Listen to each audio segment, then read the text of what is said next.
Alright, so in this video what we're going to look at is the conversion between grams and moles. Grams and moles are both very important units to us in chemistry because they're both describing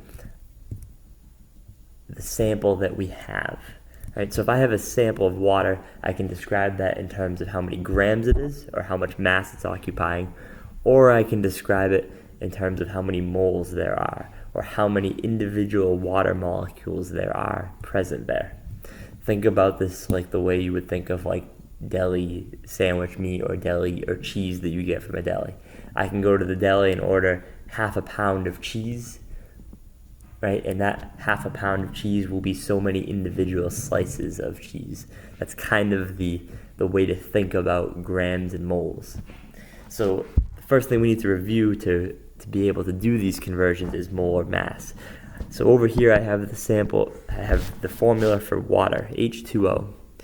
So a molar mass is a conversion factor that you find by adding up the atomic masses of all the atoms in my H2O. So I have two hydrogens here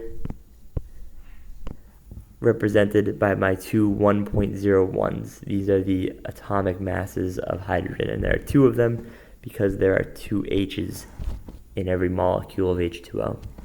And then this singular oxygen, remember if there's no subscript, it can be assumed that there's a subscript of 1 there. So my oxygen is represented by the 16.00, which yes, I rounded, but is the atomic mass of oxygen.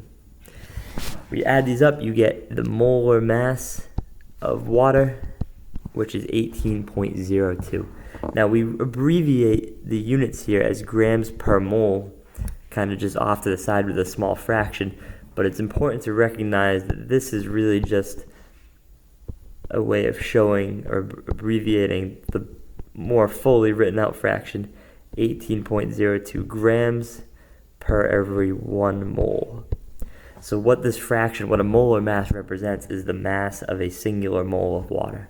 So if I have 18.02 grams of water, that is 1 mole of water. Or I could even look at it the other way. If I have 1 mole of water, it is going to have a mass of 18.02 grams. That is the conversion factor, that's the molar mass. That is the factor that we're going to use to do our gram to mole conversions. So let's first look at mole to grams. Mole to grams is a little bit easier to understand, at least at first. So say I have 2 moles of water, and I want to find out how many grams of water that is. This is going to be something called dimensional analysis. The idea of dimensional analysis is it's a way to change how we're looking at a substance. If I hand you 2 moles of water and then we go through and figure out how many grams of water that is, you'll find out that the amount of water didn't change. We're just changing the dimension of how we look at it. So this is actually fairly easy to do.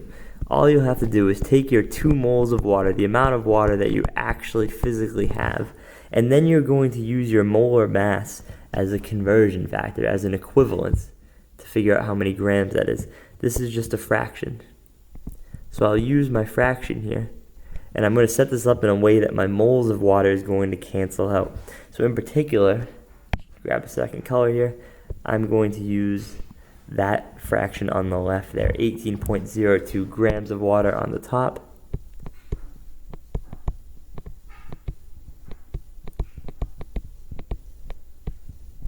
And 1 mole of water on the bottom. So what this represents, I have physically 2 moles of water in my possession. I just want to know how many grams of water that's going to be. I'm using a fraction. I'm using an equivalence or a conversion factor that's telling me that every mole of water has a mass of 18.02 grams. So if I multiply this through and do 2 moles of H2O times 18.02 grams of H2O divided by 1 mole of H2O, that fraction, if I multiply this 2 moles of water by this entire molar mass of water, I'm going to get 36.04 grams of water. think about how much sense that makes, right? A molar mass, we just said, is the mass of 1 mole of water. The mass of 1 mole of water is 18.02. I don't have 1 mole of water though. I have 2. So doesn't it make sense that my mass of water that is equivalent to 2 moles of water is just 2 times the 18.02? That's all this really is. It's just looking at a certain amount of something, a certain physical amount of something, through a different set of units. Instead of looking at it in terms of moles, we're looking at it in terms of how many grams it is.